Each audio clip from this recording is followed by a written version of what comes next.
जन्माद्यस्येतोऽन्वयाततितरतश्चार्थेषु तेने ब्रह्महृदायादिकवये मुह्यन्ते यत्सूरयः तेजो वारिमृदां यथा विनिमयो यत्र त्रिसर्गो मृषा धाम्ना स्वेन सदा निरस्ततः तं सत्यं परं धीमहि धर्मः प्रोचितकैतवोऽत्र परमो निर्मत्सराणां सतां वेद्यं वास्तवमत्र वस्तु शिवदं तापत्रयोन्मूलनम् श्रीमद्भागवते महामुनिकृते किं वा परैरीश्वरः सद्यो हृद्यवरुध्यते प्रकृतिभिः शुश्रूषिभिः तत्क्षणात् निगमकल्पतरोर्गलितं फलं सुखमुखादमृतद्रवसंयुतं पिबत भागवतं रसम् आलयं मुहुरहो रसिका भुवि भावुकाः यं प्रव्रजन्तमनुपेत्यमपेतकृत्यं द्वैपायनो विरहकातराजुहाव पुत्रेति तन्मयतया तरवोऽभिनेदुः तं सर्वभूतहृदयं मुनिमानतोऽस्मि।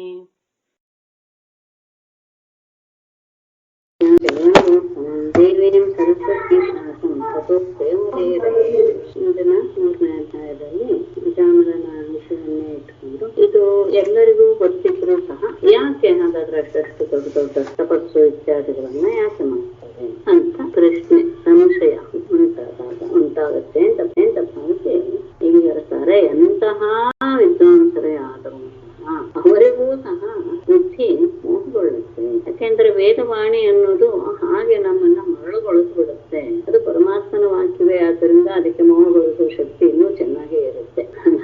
ಅವರು ಅದನ್ನ ಕೇಳಿ ಕೇಳಿ ಕೇಳಿ ಏನೋ ತುಂಬಾ ಒಳ್ಳೆದು ಸಿಗೋದಿದೆ ಅಂತ ಭಾವಿಸಿ ಯಜ್ಞಯಾಗಾದಿಗಳನ್ನ ಮಾಡ್ತಾ ಮಾಡ್ತಾ ಮಾಡ್ತಾ ಅದರಲ್ಲೇ ತಮ್ಮ ಜೀವನವನ್ನು ಕಳೆದು ಬಿಡ್ತಾರೆ. ಅವರಿಗೆ ಈ ಭಗವಂತನ ನಾಮದ ಮಹಿಮೆ ಕೊನೆಯವರೆಗೂ ಗೊತ್ತಾಗೋದೇ ಇಲ್ಲ. ಆದ್ರೆ ಬುದ್ಧಿವಂತರಾದವರು ಸ್ವಲ್ಪ ಯೋಚನೆ ಮಾಡಿ ಇದೆಲ್ಲದಕ್ಕಿಂತಲೂ ಸಹ ಮನಸ್ಸನ್ನ ಪೂರ್ಣವಾಗಿ ಪರಮಾತ್ಮನಲ್ಲಿ ನೆಲೆಗೊಳಿಸಿ ಬಿಟ್ರೆ ಸಾಕು, ಅದೇ ಜೀವನದ ಪರಮ ಧ್ಯೇಯ ಅಥವಾ ಪರಮ ಉದ್ದೇಶ ಅಂತ ಭಾವಿಸಿ ಅವನಲ್ಲಿಯೇ ತಮ್ಮನ್ನ ಪೂರ್ಣವಾಗಿ ಸೇರಿಸಿಕೊಂಡ್ಬಿಟ್ಟಿರ್ತಾರೆ. ಅಂಥವರು ಯಾರೂ ಸಹ ನನ್ನ ಅಂದ್ರೆ ಯಮ ಹೇಳ್ತಾ ಇರೋದು ನಮ್ಮ ಧರ್ಮರಾಜರಂತ ನನ್ನ ಶಿಕ್ಷೆಗೆ ಅವರು ಗುರಿಯಾಗೋದಿಲ್ಲ. ಅಲ್ಲ, ಒಂದ್ ವೇಳೆ ಅವ್ರು ತಪ್ಪು ಮಾಡಿದ್ರು ಗುರಿ ಆಗೋದಿಲ್ವಾ ಅಂದ್ರೆ ಆಗ್ಲೂ ಆಗೋದಿಲ್ಲ. ಯಾಕೆಂದ್ರೆ ಅವರು ತಪ್ಪು ಮಾಡೋದೇ ಇಲ್ಲ. ಅಕಸ್ಮಾತ್ ಆಗಿ ಅವ್ರಿಗೇ ಗೊತ್ತಿರುತ್ತೆ ತಪ್ಪು ನಡೆದು ಬಿಟ್ರು ಅವರು ಸತತವಾಗಿ ಭಗವಂತನ ನಾಮಸ್ಮರಣೆಯನ್ನೇ ಮಾಡ್ತಾ ಇರೋದ್ರಿಂದ ಅದು ಅದೆಲ್ಲವನ್ನೂ ಸಹ ಸುಟ್ಟು ಹಾಕಿ ಬಿಡುತ್ತೆ. ಹಾಗಾಗಿ ಯೋಗಿಗಳಾದವರು ಅಂದ್ರೆ ಸಜ್ಜನರಾದವರು ಮಹಾಪುರುಷರೆಲ್ಲರೂ ಸಹ ಎಲ್ಲವೂ ಸಹ ಪರಮಾತ್ಮನೇ ಅಂತ ಭಾವಿಸಿಕೊಂಡು ಬಿಟ್ಟಿರ್ತಾರೆ. ಅವರು ಹೇಗಿರ್ತಾರೆ ಅಂದ್ರೆ ಅವರನ್ನ ದೇವತೆಗಳು ಸಹ ಹೊಗಳ್ತಾರೆ. ಅಂತಹ ಮಹಾಪುರುಷರನ್ನ ದೇವತೆಗಳು ಸಹ ಹೊಗಳ್ತಾ ಇರ್ತಾರೆ. ಅಂತವರ ಹತ್ರ ನೀವು ಯಾವುದೇ ಕಾರಣಕ್ಕೂ ಸಹ ಹೋಗ್ಲೇಬೇಡಿ. ಅವರನ್ನ ಶಿಕ್ಷಿಸುವಂತಹ ಶಕ್ತಿ ನನಗೂ ಇಲ್ಲ. ಅವರ ಎಲ್ಲದಕ್ಕೂ ಸಹ ಇಡೀ ಪ್ರಪಂಚವನ್ನೇ ಬ್ರಹ್ಮಾಂಡವನ್ನೇ ನುಂಗಿ ಹಾಕುವಂತಹ ಸಾಮರ್ಥ್ಯ ಇರುವಂತಹ ಕಾಲನಿಗೂ ಅದು. ಹಾಗಾಗಿ ಅವರ ಬಗ್ಗೆ ನೀವು ಸ್ವಲ್ಪ ಎಚ್ಚರವಾಗಿರಿ. ಅವರು ಯಾವಾಗ್ಲೂ ಸಹ ತಮ್ಮ ಮನಸ್ಸನ್ನ ಪರಮಾತ್ಮನ ಪಾದದಲ್ಲಿಯೇ ನೆಲೆಗೊಳಿಸ್ತಾ ಅದನ್ನು ಬಿಟ್ಟು ಬೇರೆ ಯಾವುದು ಇಲ್ಲವೇ ಇಲ್ಲ ಭಗವಂತನಲ್ಲಿ ಎನ್ನುವ ಭಾವವನ್ನ ಹೊಂದಿರ್ತಾರೆ. ಹಾಗಾಗಿ ಅವರನ್ನ ಬಿಟ್ಟುಬಿಡಿ. ಆದರೆ ಹಾಗೆ ಪರಮಾತ್ಮನ ಪಾದವನ್ನು ನಂಬದೇ ಇರುವವರು ಯಾವಾಗ್ಲೂ ಸಹ ಸಂಸಾರದಲ್ಲಿಯೇ ಆಸಕ್ತರಾಗಿ ಅದರ ಬಗ್ಗೆನೇ ಕರ್ಮವನ್ನು ಮಾಡ್ತಾ ಇರುವಂತಹವರು, ಅವರನ್ನ ನೀವು ನನ್ನ ಹತ್ರ ಕರ್ಕೊಂಡು ಬನ್ನಿ. ಯಾರ ನಾಲಿಗೆ ಭಗವಂತನ ಹೆಸರನ್ನು ಹೇಳೋದಿಲ್ಲ, ಭಗವಂತನಿಗೆ ನಮಸ್ಕಾರ ಮಾಡೋದಿಲ್ಲ, ಅಂತಹ ಭಗವಂತನ ಸೇವೆಯನ್ನೇ ಮಾಡದೇ ಇರುವಂತಹ ಪಾಪಿಗಳನ್ನ ನೀವು ನನ್ನ ಹತ್ರ ಕರ್ಕೊಂಡು ಬರಬೇಕು ಅಂದ್ರೆ ಅವರು ನನ್ನದಾಗಿದ್ದಾರೆ ಅಂತ ಹೇಳಿ ಇದು ಗಮನಿಸಿ ದೊಡ್ಡವರಾದವರು ಹೇಗೆ ನಡ್ಕೊಳ್ತಾರೆ ಅನ್ನೋದನ್ನು ತೋರಿಸಿದ್ದಾನೆ. ಯದ್ಯಪಿ ನನ್ನ ದೂತರು ಅವರಿಗೆ ಗೊತ್ತಿಲ್ಲದೆ ಈ ಅಪರಾಧವನ್ನು ಮಾಡಿಬಿಟ್ಟಿದ್ದಾರೆ ಅಂದ್ರೆ ಭಗವಂತನನ್ನು ಸಹ ತಿರಸ್ಕರಿಸಿ ತಮ್ಮದೇ ಅಧಿಕಾರ ಎನ್ನುವ ಹಾಗೆ ಅಲ್ಲಿ ನಡೆದುಕೊಂಡಿದೆ. ಅವರು ಜ್ಞಾನಿಗಳೇ ಹೌದು, ಆದ್ರೆ ಅವರು ಪ್ರಧಾನವಾಗಿ ನನ್ನ ಸೇವಕರಾದ್ದರಿಂದ ಅವರು ತಪ್ಪಿಗೆ ನಾನು ಕ್ಷಮೆ ಕೇಳ್ತೀನಿ. ಯಾಕೆಂದ್ರೆ ನಾವೆಲ್ಲರೂ ಸಹ ಈ ವಿಷಯದಲ್ಲಿ ಅಜ್ಞಾನಿಗಳಾದವರ ವಿಷಯದಲ್ಲಿ ಪರಮಾತ್ಮ ಯಾವಾಗಲೂ ಸಹ ಕರುಣೆಯನ್ನ ತೋರಿಸ್ತಾನೆ. ಮತ್ತೆ ಎಲ್ಲ ಅಂತರ್ಯಾಮಿ ಆಗಿರೋದ್ರಿಂದ ಅವನಿಗೆ ಗೊತ್ತೂ ಇಲ್ಲ. ಹಾಗಾಗಿ ಅವನು ನಮ್ಮನ್ನ ಕ್ಷಮಿಸ್ತಾನೆ. ಅಂತಹ ಪ್ರಭುವಿಗೆ ನಮಸ್ಕಾರ ಅಂತ ಹೇಳಿ ಯಮನಾತ್ಮ ಸಂಕೇತ. ಆಮೇಲೆ ಶುಕಮುನಿಗಳು ಹೇಳ್ತಾರೆ ಎಲ್ಲದಕ್ಕೂ ಸಹ ನಾಮ ಒಂದೇ ಪ್ರಧಾನ, ಅದರಿಂದಲೇ ಎಲ್ಲ ರೀತಿಯ ಮಂಗಳಕ್ಕೂ ಸಹ ಆಗತ್ತೆ. ಮತ್ತೆ ಎಲ್ಲ ರೀತಿಯ ಪಾಪಗಳನ್ನು ಸಹ ಹೋಗಲಾಡಿಸುವಂತಹ ಸಾಮರ್ಥ್ಯ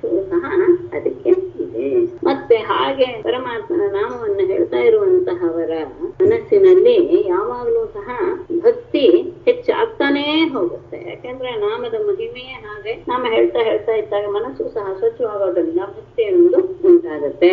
ಆ ಭಕ್ತಿಯಿಂದ ಉಂಟಾಗುವಷ್ಟು ಮನಸ್ಸಿನ ಶುದ್ಧತೆ ಉಳಿದ ಯಾವುದೇ ಪ್ರಾಯಶ್ಚಿತ್ತಾದಿ ವ್ರತಗಳಿಂದಲೂ, ಪ್ರಾಯಶ್ಚಿತ್ತಕ್ಕೋಸ್ಕರ ಮಾಡುವಂತಹ ವ್ರತಾದಿಗಳಿಂದಲೂ ಸಾಧ್ಯವಿಲ್ಲ. ಪರಮಾತ್ಮನ ಪಾದಗಳನ್ನೇ ಆಶ್ರಯಿಸುವುದರಿಂದ ಮಾತ್ರ ಇದು ಸಾಧ್ಯ.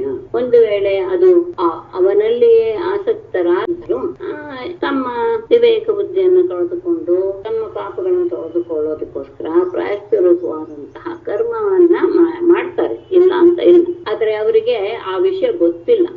ಪರಮಾತ್ಮನ ಪಾದದ ಆ ರಸದ ಅನುಭವ ಅವರಿಗೆ ಇಲ್ಲ. ಅದಕ್ಕೋಸ್ಕರ ತಾವು ಮಾಡಿದ ಪಾಪದ ಅರಿವಾಗಿ ಅದಕ್ಕೆ ಪ್ರಾಯಶ್ಚಿತ್ತ ರೂಪವಾಗಿ ಬೇರೆ ಬೇರೆ ಕರ್ಮಗಳನ್ನ ಆಚರಿಸ್ತಾರೆ. ಅವರು ಮಾಡಿದಂತಹ ಕರ್ಮದಿಂದ ಪ್ರಾಯಶ್ಚಿತ್ತವಾಗಬಹುದು, ಅಂದ್ರೆ ಪಾಪನಾಶವಾಗಬಹುದು.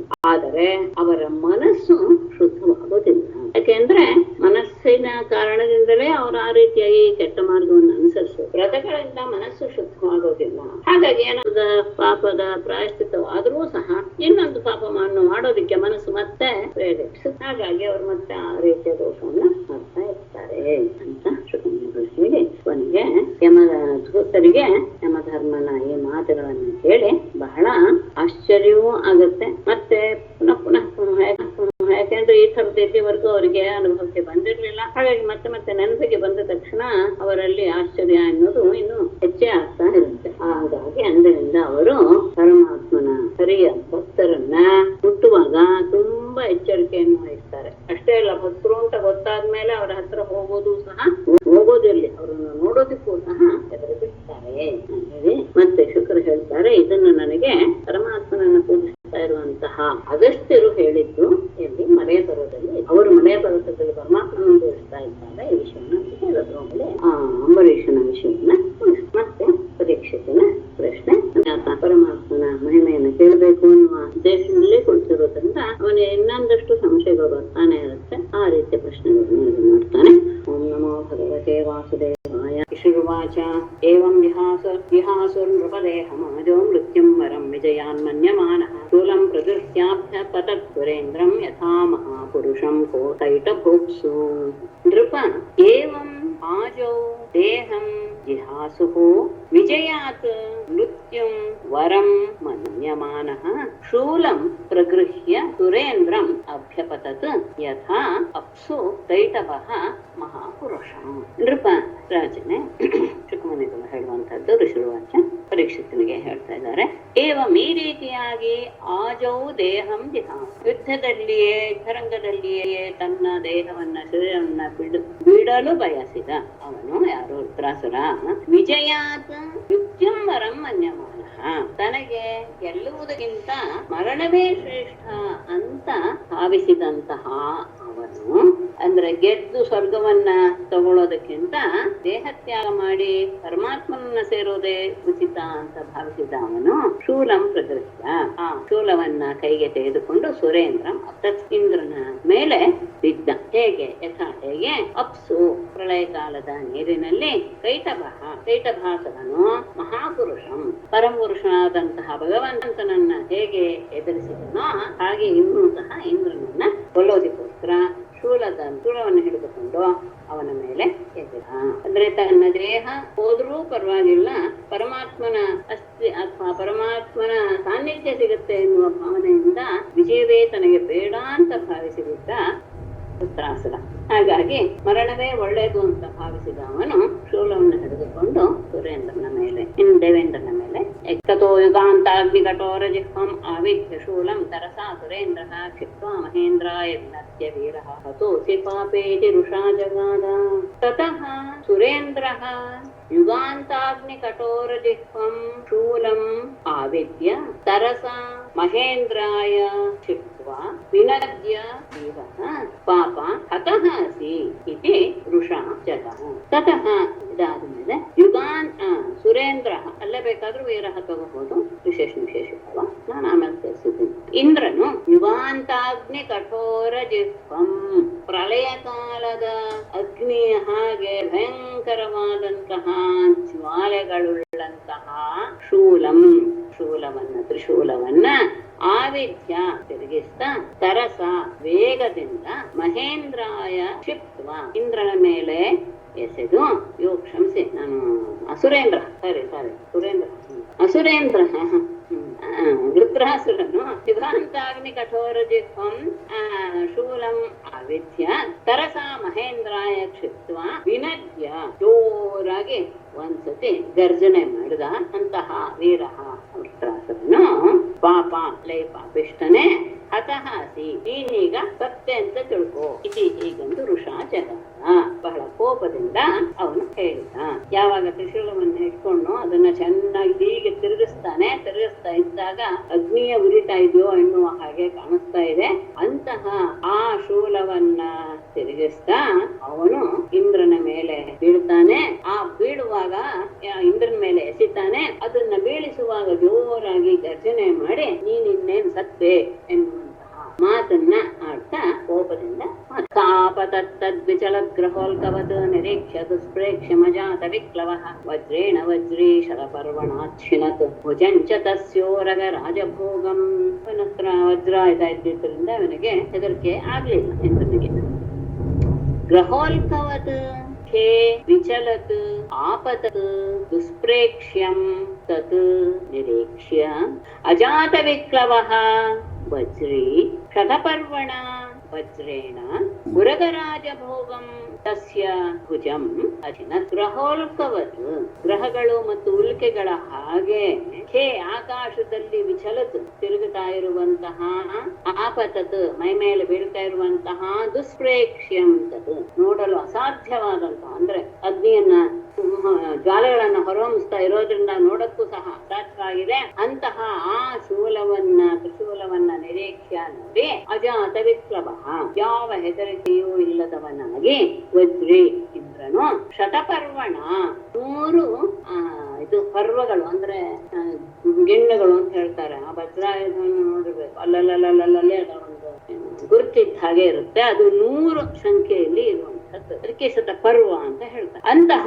ವಜ್ರೇಣ ವಜ್ರಾಯುಧದಿಂದ ಉರಗರಾಜ ಭೋಗಂ ನಾಗ ಅಂದ್ರೆ ಸರ್ಪಗಳ ಹಾಗೆ ಇರುವಂತಹ ಸರ್ಪಗಳ ರಾಜನಾದ ವಾಸುಕಿಯ ಶರೀರದಂತಿರುವಂತಹ ತಸ್ಯ ಆ ವೃತ್ರಾಸುರನ ಭುಜವನ್ನ ಅಚ್ಚಿನ ಕತ್ತರಿಸಿ ಹಾಕಿದ್ರು. ಯಾವಾಗ ಆ ತ್ರಿಶೂಲ ಗ್ರಹಗಳು ಉಲ್ಕೆಗಳ ಹಾಗೆ ತಿರುಗತಾ ಆಕಾಶದಲ್ಲಿ ಬರ್ತಾ ಇದೆ, ನೋಡಕ್ಕೂ ಸಹ ಅಸಾಧ್ಯವಾಗಿದೆ.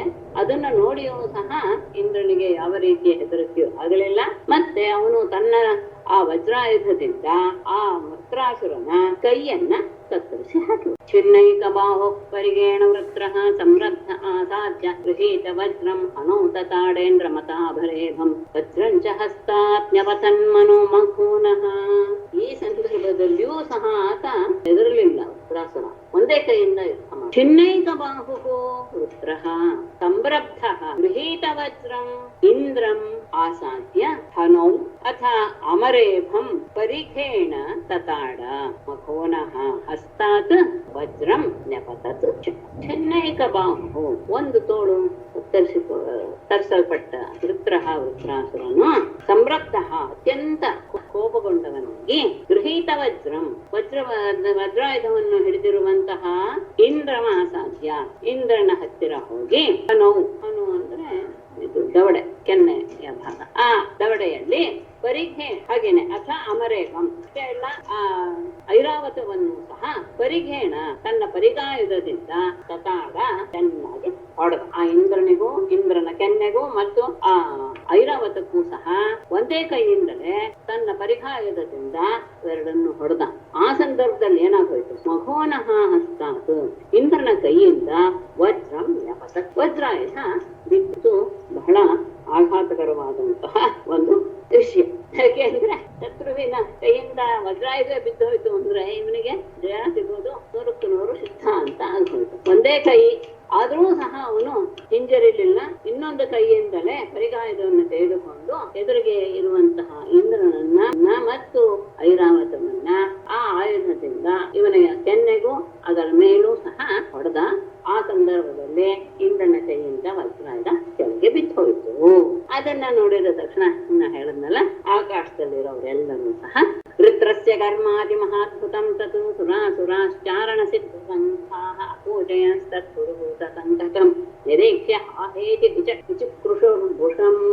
ವೃತ್ರಸ್ಯ ತತ್ ಅತಿಮಹಾದ್ಭುತಂ ಕರ್ಮ ಸುರಾಸುರಾಃ ಚಾರಣ ಸಿದ್ಧ ಸಂಘಾಃ ಅಪೂಜಯನ್ ತತ್ ಪುರುಹೂತ ಸಂಕಟಂ ನಿರೀಕ್ಷ್ಯ ಆಹಾ ಇತಿ ಭೃಶಂ ವಿಚಿಕೃಷು. ವೃತ್ರಸ್ಯ ವೃತ್ರಾಸುರನ ತತ್ ಅತಿಮಹಾದ್ಭುತಂ ಅತ್ಯಂತ ಅದ್ಭುತವಾದಂತಹ ಕರ್ಮ ಕೆಲಸವನ್ನ ಸುರಾಸುರಾಹ ಅಲ್ಲಿ ನೆರೆದಂತಹ ದೇವತೆಗಳು, ಅಸುರರು, ಚಾರಣ ಸಿದ್ಧ ಸಂಘಾಹ ಚಾರಣರು, ಸಿದ್ಧ ಸಮೂಹಗಳೆಲ್ಲರೂ ಸಹ ಬಹಳ ಗೌರವಿಸಿದ್ರು. ಅವನ ಪರಾಕ್ರಮವನ್ನ ಎಲ್ಲರೂ ಸಹ ಎಲ್ಲರಲ್ಲಿಯೂ ಗೌರವ ಉಂಟು ಮಾಡಿ. ಅಷ್ಟೇ ಅಲ್ಲ, ತತ್ ಪುರುಹೂತ ಸಂಕಟಂ, ಆಗ ಪುರುಹೂತ ಇಂದ್ರನಿಗೆ ಆದಂತಹ ಸಂಕಟವನ್ನ ನಿರೀಕ್ಷೆ ನೋಡಿ ಅವರು ಆಹಾ ಇತಿ ಅಯ್ಯೋ ಹೀಗಾಗೋಯ್ತಲ್ಲ ಅಂತ ವೃಷಂ ಜೋರಾಗಿ ಕೂಕ್ಕೊಳ್ತಿ ಶ್ರಮಿಸಿದ್ರು. ಇವನ ಪರಾಕ್ರಮವನ್ನು ನೋಡಿ ಎಲ್ಲರೂ ದೇವತೆಗಳು, ಅಸುರರು, ಸಿದ್ಧರು, ಚಾರಣರು ಎಲ್ಲರೂ ಸಹ ಬಹಳ ಪ್ರಶಂಸೆ ಮಾಡಿದ್ರು. ಅಷ್ಟೇ ಇಲ್ಲ, ಇಂದ್ರನ ಈ ಅವಸ್ಥೆಯನ್ನು ನೋಡಿ ಅಯ್ಯೋ ಹೀಗಾಗೋಯ್ತಲ್ಲ ಇಂದ್ರನಿಗೆ ಅಂತ ದುಃಖವನ್ನು ಸಹ ಪಡ್ತಾನೆ. ಕೈಯಿಂದ ಜಾರಿ ಬಿದ್ದ ವಜ್ರವನ್ನ ತೆಗೆದುಕೊಳ್ಳೋದು ಹೇಗೆ, ಅವಮಾನವಲ್ವೇ ಅಂತ ಅವನು ಸುಮ್ಮನೆ ಬಿಟ್ಟಿರ್ತಾನೆ. ಇಂದ್ರೋ ನ ವಜ್ರಂ ಜಗೃಹೇ ವಿಲಜ್ಜಿತಃ ಚ್ಯುತಂ ಸ್ವಹಸ್ತಾದರಿಸನ್ನಿಧೌ ಪುನಃ ಸಮಾಹ ವೃತ್ರೋ ಹರ ಅತ್ತವಜ್ರೋ ಜಹಿ ಸ್ವಶತ್ರುಂ ನ ವಿಷಾದ ಕಾಲಃ. ಅವನೇ ಎಬ್ಬಿಸ್ತಾನೆ, ಈಗ ದುಃಖ ಪಡೋದು ಬೇಡ, ನೀನು ವಜ್ರ ಇದನ್ನು ಹಿಡಿದು ನನ್ನನ್ನು ಕೊಲ್ಲು. ವಿಲಜ್ಜಿತಃ ಇಂದ್ರಃ ಸ್ವಹಸ್ತಾತ್ ಹರಿಸನ್ನಿಧೌ ಚ್ಯುತಂ ವಜ್ರಂ ಪುನಃ ನ ಜಗೃಹೇ ವೃತ್ರಃ ಹರೇ ಸಂಬೋಧನಂದು ತಂ ಆಹ ಆತ್ತವಜ್ರಃ ಸ್ವಶತ್ರುಂ ಜಹಿ ವಿಷಾದ ಕಾಲಃ ನ. ವಿಲಜ್ಜಿತಃ ನಾಚಿಕೆಗೊಂಡಂತಹ ಅಂದ್ರೆ ಅವನ ಹತ್ರನೇ ಬಿದ್ದೋಗಿದೆ, ವೃತ್ರಾಸುರನ ಹತ್ರನೇ ಬಿದ್ದೋಗಿದೆ ತನ್ನ ವಜ್ರ ಇದ, ಅಲ್ಲಿ ಅದನ್ನೇ ತೆಗೆದುಕೊಂಡು ಅವನು ಹೊಡೆಯೋದು ಅನ್ನೋದಕ್ಕೆ ಸ್ವಲ್ಪ ನಾಚಿಕೆ ಆಯಿತು. ಯುದ್ಧದ ಒಂದು ಸಂದರ್ಭ ಅವನಿಗೆ, ಮತ್ತೆ ಈಗ ತುಂಬಾ ಅವಕಾಶನೂ ಸಿಕ್ಕಿತ್ತು ವೃತ್ರಾಸುರನಿಗೆ, ಆದ್ರೂ ಅವನು ಹೇಗೆ ಮಾತಾಡ್ತಾನೆ ಗಮನಿಸಿ. ವಿಲಜ್ಜಿತಃ ನಾಚಿಕೆಗೊಂಡಂತಹ ಇಂದ್ರಃ ಇಂದ್ರನು ಸ್ವಹಸ್ತಾತ್ ತನ್ನ ಕೈಯಿಂದ ಅರಿಸನ್ನಿಧೌ ವೃತ್ರಾಸುರನ ಹತ್ತಿರದಲ್ಲಿಯೇ ಚ್ಯುತಂ ಬಿದ್ದು ಹೋದಂತಹ ವಜ್ರಂ ವಜ್ರಾಯುಧವನ್ನ ಪುನಃ ನಜಗೃಹೇ ಮತ್ತೆ ಅದನ್ನ ಎತ್ಕೊಳಕ್ ಹೋಗ್ಲಿಲ್ಲ. ಆಗ ವೃತ್ರಾಸುರನು ಹರೇ ಅಲ್ಲಿ ಸಂಜೆ ಆಗಿದೆ, ಹರ ಅಂತ ಆಗಿದೆ, ಹರೇ ಎಳೆ ಇಂದ್ರನೇ ಅಂತ ತಂ ಆಹ ಇಂದ್ರನೇ ಅಂತ ಹೇಳ್ಬಿಟ್ಟು ಅವನಿಗೆ ಹೇಳ್ತಾನೆ. ತಂ ಆಹ ಹರೇ ಅಂತ ಅದು ತಗೊಳ್ಳಿ, ಅವನಿಗೆ ಹೇಳ್ತಾನೆ ಇಂದ್ರನೇ ಆತ್ತ ವಜ್ರಾಯುಧವನ್ನ ಕೈಗೆತ್ತಿಕೊಂಡು ಸ್ವಶತ್ರು ನಿನ್ನ ಶತ್ರುವಾದಂತಹ ನನ್ನನ್ನ ಜಹಿ ಕೊಲ್ಲು ವಿಷಾದ ಕಾಲ ನ. ಈಗ ದುಃಖ ಪಡ್ತಾ ಇರುವಂತಹ ಅವಮಾನ ಆಗಿದೆ ಅನ್ನುವಂತಹ ಆ ಭಾವನೆಯನ್ನ ಈಗ ಬಿಟ್ಟುಬಿಡು. ಶತ್ರುವಿನ ಮುಂದೆನೆ ಬಿದ್ದು ಹೋಗಿದೆ, ಅದನ್ನ ತೆಗೆದುಕೊಳ್ಳಕ್ಕೆ ಇಂದ್ರನಿಗೆ ನಾಚಿಕೆ ಆಯ್ತು, ಸುಮ್ನೇನೆ ಇದ್ದ. ಆಗ ವೃತ್ರಾಸುರನೇ ಇಂದ್ರನ ಕುರಿತು ಹೇಳ್ತಾನೆ, ನೀನೀಗ ದುಃಖ ಪಡುವಂತಹ ಸಂದರ್ಭವಲ್ಲ, ಬಿದ್ದಿರುವಂತಹ ವಜ್ರಾಯುಧವನ್ನು ತೆಗೆದುಕೊಂಡು ನಿನ್ನ ಶತ್ರುವಾದಂತಹ ನನ್ನನ್ನ ಕೊಲ್ಲು. ಯಾಕೆ ಅಂದ್ರೆ ಜಯ ಎನ್ನುವುದು ಯುದ್ಧ ಮಾಡುವಂತಹ ಸಂದರ್ಭದಲ್ಲಿ ಯಾವಾಗಲೂ ಒಂದೇ ರೀತಿಯಾಗಿ ಇರುವುದಿಲ್ಲ. ಯುಯುತ್ಸತಾಂ ಪುತ್ರಜಿದಾತಕತಾಯಿನಾಂ ಜಯಸ್ತತೈತತ್ರ ನ ವೈ ಪರಾತ್ಮನಾಂ ವಿನೈಕಮುತ್ಪತ್ತಿ ಲಯಸ್ಥಿತೇಶ್ವರಂ ಸರ್ವಜ್ಞಮಾದ್ಯಂ ಪುರುಷಂ ಸನಾತನಂ. ಉತ್ಪತ್ತಿ ಲಯಸ್ಥಿತೇಶ್ವರಂ ಸರ್ವಜ್ಞಂ ಆದ್ಯಂ ಪುರುಷಂ ಸನಾತನಂ ಏಕಂ ವಿನಾ ಪರಾತ್ಮನಾಂ ಯುಯುತ್ಸತಾಂ ಆತತಾಯಿನಾಂ ಸದಾ ಏಕತ್ರ ಜಯಃ ನ ವೈ ಕುತ್ರಚಿತ್. ಉತ್ಪತ್ತಿ ಲಯ ಸ್ಥಿತೇಶ್ವರಂ ಸೃಷ್ಟಿ ಸಂಹಾರ ಪಾಲನೆ ಇದಕ್ಕೆಲ್ಲ ಒಡೆಯನಾದ ಸರ್ವಜ್ಞಂ ಸರ್ವಜ್ಞಾದ ಆದ್ಯಂ ಪುರುಷಂ ಆದಿಪುರುಷನಾದ ಸನಾತನಂ ನಿತ್ಯನಾದ ಏಕಂ ಆ ಪರಮಾತ್ಮನನ್ನು ವಿನಾ ಬಿಟ್ಟು ಅವನಿಗೆ ಮಾತ್ರ ಯಾವಾಗಲೂ ಜಯ ಅನ್ನೋದು ಇದ್ದೇ ಇರುತ್ತೆ. ಉಳಿದವರಿಗೆ ಯಾರಿಗೂ ಸಹ ಜಯ ಅನ್ನೋದು ಸ್ಥಿರವಲ್ಲ, ಅವನಿಗೆ ಮಾತ್ರ ಇದು ಸಾಧ್ಯ. ಯಾಕೆ ಸೃಷ್ಟಿ ಸ್ಥಿತಿ ಲಯಗಳಿಗೆಲ್ಲ ಕಾರಣಭೂತನಾದವನವನು ಆದಿಪುರುಷನೇ ಅವನೊಬ್ಬ. ಅವನು ಸರ್ವಜ್ಞ ನಿತ್ಯ ಮತ್ತು ಒಬ್ಬನೇ ಏಕ. ಅಂತಹವನನ್ನು ಬಿಟ್ಟು ಪರಾತ್ಮನ ಪರಾಧೀನರಾದ ಯುಯುತ್ಸತಾಂ ಯುದ್ಧವನ್ನ ಮಾಡಬೇಕು ಅಂತ ಬಯಸಿದಂತಹ ಆತತಾಯಿನ ಈ ಆತತಾಯಿಗಳಿಗೆ ಸಂಬಂಧಿಗಳಿಗೆ ಸದಾ ಯಾವಾಗಲೂ ಏಕತ್ರ ಜಯ ನಮೈ ಒಂದೇ ಕಡೆ ಇವ್ರಿಗೆ ಮಾತ್ರ ಜಯ ಆಗುತ್ತೆ ಅನ್ನೋದು ಇಲ್ಲ. ಕುತ್ರಚಿತ್ತು ಯಾವಾಗ್ಲೂ ಈ ಥರದ್ದಿಲ್ಲ. ಅಂದ್ರೆ ಒಬ್ಬರೇ ಜಯ ಹೊಂತಾರೆ, ಇನ್ನೊಬ್ರು ಯಾವಾಗ್ಲೂ ಪರಾಜಯ ಹೊಂತಾರೆ ಅನ್ನೋದು ಯಾವಾಗ್ಲೂ ಇಲ್ಲ. ಯಾಕೆಂದ್ರೆ ನಾವೆಲ್ಲ ಪರಾಧೀನರಾದವರು. ಯಾವಾಗ್ಲೂ ಜಯ ಯಾರಿಗೆ? ಆ ಪರಮಾತ್ಮನ ಒಬ್ಬನಿಗೆ. ಯಾಕೆಂದ್ರೆ ಅವನೇ ಒಬ್ಬನೇ ಇರೋದು, ಮಹಾಪುರುಷ, ಅವನು ನಿತ್ಯ. ಹಾಗಾಗಿ ಅವನಲ್ಲಿಯೇ ಜಯ ಅನ್ನೋದು ಯಾವಾಗ್ಲೂ ಸ್ವತಃಸಿದ್ಧ. ನಮ್ಮಂಥವ್ರು ಯಾವಾಗ್ಲೂ ಪರಾಧೀನರಾದ್ದರಿಂದ ನಾವು ಮಾಡುವಂತಹ ಯುದ್ಧದಲ್ಲಿ ಬಹಳ ಅಂದ್ರೆ ಯೋಗ್ಯವಾಗಿ ಯುದ್ಧ ಮಾಡಿದರೂ ಸಹ ಜಯ ಅನ್ನೋದು ಇವರಿಗೇ ಸಿಕ್ಕಿಬಿಡುತ್ತೆ ಅಥವಾ ಇವರಿಗೇ ಸೋಲಾಗುತ್ತೆ ಎನ್ನುವುದು ಖಂಡಿತ ಸಾಧ್ಯ ಇಲ್ಲ. ಕೆಲವೊಮ್ಮೆ ಜಯನೂ ಸಿಗ್ಬಹುದು, ಕೆಲವೊಮ್ಮೆ ಪರಾಜಯನೂ ಆಗ್ಬಹುದು. ಯಾಕೆ ಅಂದ್ರೆ ಎಲ್ಲರೂ ಯಾರ ಅಧೀನದಲ್ಲಿದ್ದಾರೆ? ಲೋಕಾಸಪಾಲಾಯಸ್ಯೇಮೇ ಸ್ವಸಂತಿ ವಿವಶಾವಶೇ ವಿಜಾ ಇವ ಶಿಚಾ ಬದ್ಧಾಃ ಸಕಾಲ ಇಹ ಕಾರಣಂ ಯಸ್ಯ ವಶೇ ಇಮೇ ಸಪಾಲಾಃ ಲೋಕಾಃ ವಿವಶಾಃ ಶ್ವಸಂತಿ ಶಿಚಾ ಬದ್ಧಾಃ ದ್ವಿಜಾಃ ಇವ ಸಹ ಕಾಲಃ ಇಹ ಕಾರಣಂ. ಯಸ್ಯ ವಶೇ, ಯಾವ ಪರಮಾತ್ಮನ ಅಧೀನದಲ್ಲಿ ಸಪಾಲಾಹ ಲೋಕಾಃ, ಲೋಕಪಾಲಕರಿಂದ ಕೂಡಿದ ಎಲ್ಲ ಲೋಕಗಳು ಸಹ, ಲೋಕಪಾಲಕರು ಲೋಕಗಳು ಈ ವಿವಶಾಹ ಸ್ವಸಂತೆ, ಅವನ ಅಧೀನದಲ್ಲಿ ಇದ್ದುಕೊಂಡು ಎಲ್ಲರೂ ಸಹ ತಮ್ಮ ತಮ್ಮ ಕ್ರಿಯೆಗಳನ್ನ ಮಾಡ್ತಾ ಇದ್ದಾರೆ. ಹೇಗೆ? ಶಿಚಾಬದ್ಧಾಹ ದ್ವಿಜ ಇವ, ಬಲೆಯಲ್ಲಿ ಸಿಕ್ಕಿ ಹಾಕಿಕೊಂಡಂತಹ ಪಕ್ಷಿಗಳ ಹಾಗೆ.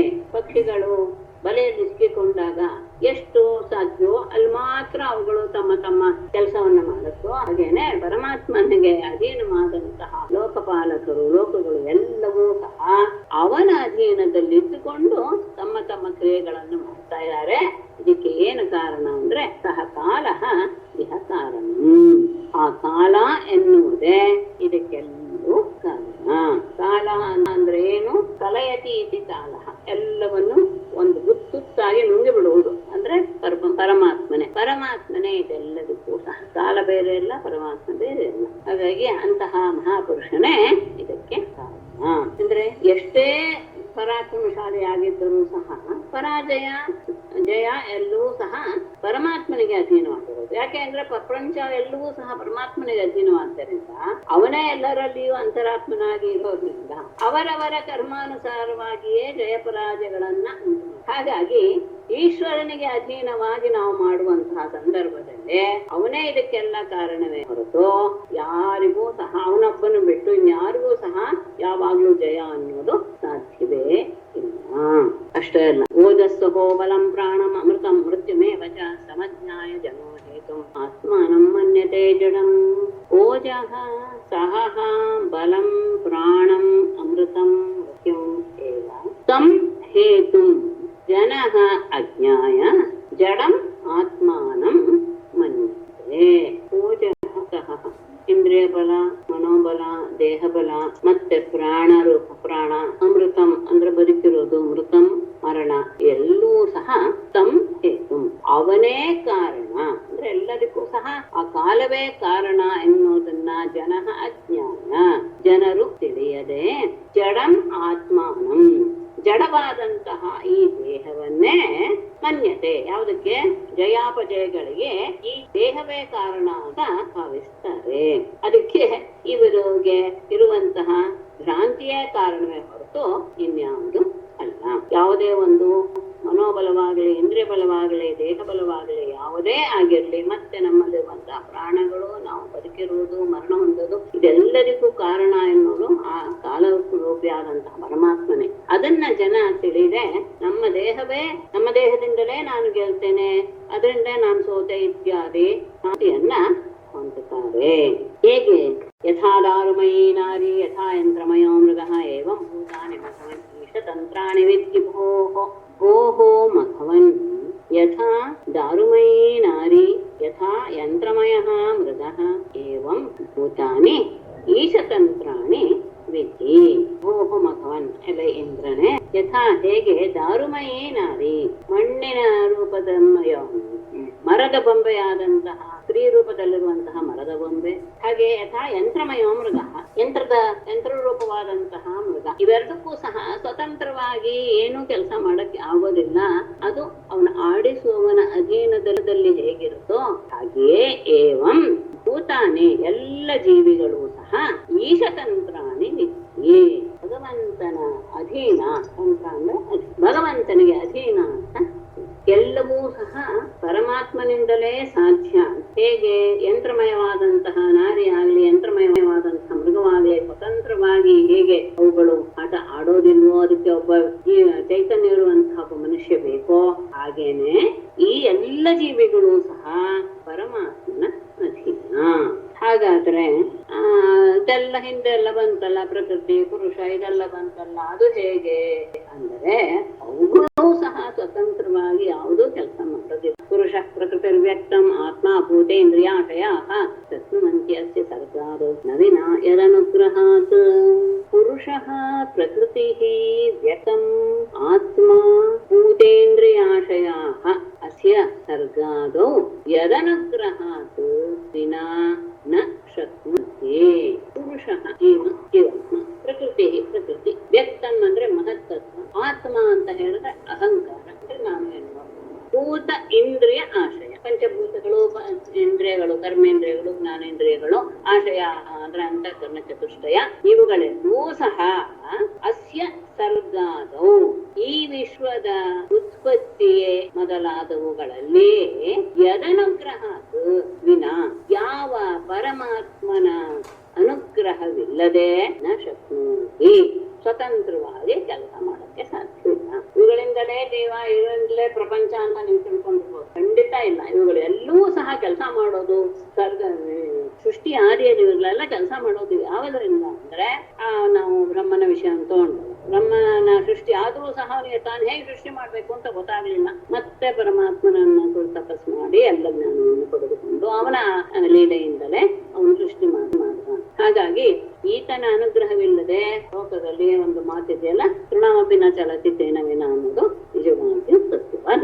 ಆದರೆ ಈ ಜೀವ ಏನ್ ಮಾಡ್ಕೊಂಡ್ಬಿಡ್ತಾನೆ ಅಂದ್ರೆ ಅವಿದ್ವಾನೇವ ಆತ್ಮಾನಂ ಮನ್ಯತೆ ಅನೀಶಮೀಶ್ವರಂ ತೈ ಸೃಜತೆ ಭೂತಾನಿ ಗ್ರಸತೆ ತಾನಿ ತೈ ಸ್ವಯಂ ಏವಂ ಅವಿದ್ವಾನ್ ಅನೀಶಂ ಆತ್ಮಾನಂ ಈಶ್ವರಂ ಮನ್ಯತೆ ಭೂತೈಃ ಭೂತಾನಿ ಸೃಜತಿ ತೈಃ ತಾನಿ ಸ್ವಯಂ ಗ್ರಸತೆ. ಏವಂ ಅಂದ್ರೆ ಪರಮಾತ್ಮನ ಒಂದು ಚೈತನ್ಯ ಶಕ್ತಿಯ ಅನುಗ್ರಹವಿಲ್ಲದೆ ಏನು ಆಗಲ್ಲ ಎನ್ನುವುದನ್ನ ಅವಿದ್ವಾನ್ ತಿಳಿಯದಂತ ಇವನು ಅನೀಶಂ ಆತ್ಮಾನಂ ಏನೂ ಸಾಮರ್ಥ್ಯವಿಲ್ಲದೆ ಇರುವಂತಹ ನನ್ನ ಈಶ್ವರಂ ಅನ್ನುತ್ತೆ. ತಾನೇ ಎಲ್ಲವನ್ನು ಮಾಡ್ತೇನೆ, ತಾನೇ ಕರ್ತ, ನಾನೇ ಸ್ವತಂತ್ರ ಅಂತ ಅವನು ಭಾವಿಸ್ತಾನೆ. ಅಂದ್ರೆ ಏನಾಯ್ತು, ಯಾರೋ ತಂದೆ ತಾಯಿಗಳಿಂದ ಸೃಷ್ಟಿ ಆಗ್ತೀವಿ, ಯಾವ್ದೋ ನಮ್ಮನ್ನ ಕೊಲ್ಲುತ್ತೆ, ಇದು ಯಾವುದು ಸಹ ಸರಿಯಲ್ಲ. ಯಾಕೆ? ಭೂತೈಹಿ ಭೂತಾನಿ ಸೃಜತಿ, ಒಂದು ಜೀವದಿಂದ ಇನ್ನೊಂದು ಜೀವಿಯ ಉತ್ಪತ್ತಿ ಆಗತ್ತೆ.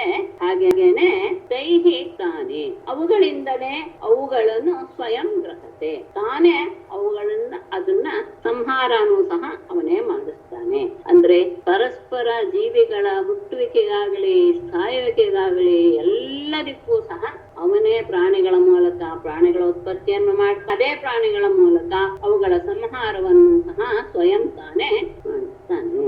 ಹಾಗಾಗಿ ಯಾವುದರಲ್ಲೂ ಸ್ವಾತಂತ್ರ್ಯ ಅನ್ನೋದು ಯಾರಿಗೂ ಇಲ್ಲ, ಅವನೊಬ್ಬನೇ ಅದರಲ್ಲಿ ಸ್ವತಂತ್ರ, ಅವನೊಬ್ಬನಿಗೆ ಜಯ. ಆಯುಶ್ರೀಗೆ ಐಶ್ವರ್ಯಂ ಆಶಿಷಃ ಪುರುಷಸ್ಯಾಹ ಭವಂತ್ಯೇವ ಹಿ ತತ್ಕಾಲೇ ಯಥಾ ನಿತ್ಯೋರ್ವಿಪರ್ಯಯಾಃ. ಇದು ಚೆನ್ನಾಗಿದೆ. ತತ್ಕಾಲೇ ಯಥಾ ಅನಿಚ್ಛೋಃ ಪುರುಷಸ್ಯ ಯಾಹ ಆಯುಃ ಶ್ರೀಃ ಕೀರ್ತಿಃ ಐಶ್ವರ್ಯಂ ಆಶಿಷಃ ಭವಂತಿ ಏವ ತಥಾ ತಗೊಳ್ಬೇಕು. ವಿಪರ್ಯಯಾಃ ತತ್ಕಾಲೇ ಅಂದ್ರೆ ಯೋಗ್ಯವಾದಂತಹ ಸಮಯ ಬಂದಾಗ ಅಂತ ನಾವು ಹೇಳ್ತೀವಲ್ಲ, ಸಂದರ್ಭ ಬಂದಾಗ, ಆ ಸಮಯ ಬಂದಾಗ ಅಂದ್ರೆ ನಮಗೆ ಒಳ್ಳೆಯ ಕಾಲ ಬಂದಾಗ, ಯಥಾ ಹೇಗೆ ಅನಿಚ್ಛೋಹೋ ಮನುಷ್ಯ ಇಷ್ಟಪಡದೇ ಇದ್ರೂ ಸಹ ಪುರುಷಸ್ಯ ಜೀವಿಗೆ ಯಾಹ ಯಾವ ಆಯುಹು ಆಯುಷ್ಯ ಶ್ರೀಹಿ ಸಂಪತ್ತು ಕೀರ್ತಿ ಐಶ್ವರ್ಯ ಅಂದ್ರೆ ಉಳಿದ ರೀತಿಯ ಸಂಪತ್ತುಗಳು, ಹಾಗೇನೆ ಆಶಿಷಃ ಎಲ್ಲ ರೀತಿಯ ಅಧಿಕಾರ ಮತ್ತು ಭೋಗಗಳು ಸಹ ಭವಂತಿ ಏವ ಹಾಗೆಯೇ ಆಗತ್ತೆ. ಅಷ್ಟೇ ಅಲ್ಲ, ತಥಾ ಹಾಗೆಯೇ ವಿಪರ್ಯಯ ವಿಪರೀತವಾಗಿಯೂ ಆಗುತ್ತದೆ. ಅಂದ್ರೆ ಸಮಯ ಅನುಕೂಲವಿಲ್ಲದೆ ಇದ್ದಾಗ ಅವನು ಬಯಸದೇ ಇದ್ರೂ ಸಹ ಮರಣ, ಬಡತನ, ಅಪಕೀರ್ತಿ ಇದೆಲ್ಲವೂ ಸಹ ಅವನಿಗೆ ಬಂದು ಸೇರುತ್ತದೆ. ಅಂದ್ರೆ ಸಮಯ ಅವನಲ್ಲಿ ಎಲ್ಲವೂ ಸಹ ಅವನ ಪರುಷನ ಇಚ್ಛೆ ಇಲ್ಲದೇ ಇದ್ದರೂ ಸಹ ಅವನು ಎಲ್ಲವನ್ನೂ ಸಹ ಪಡಿತಾನೆ.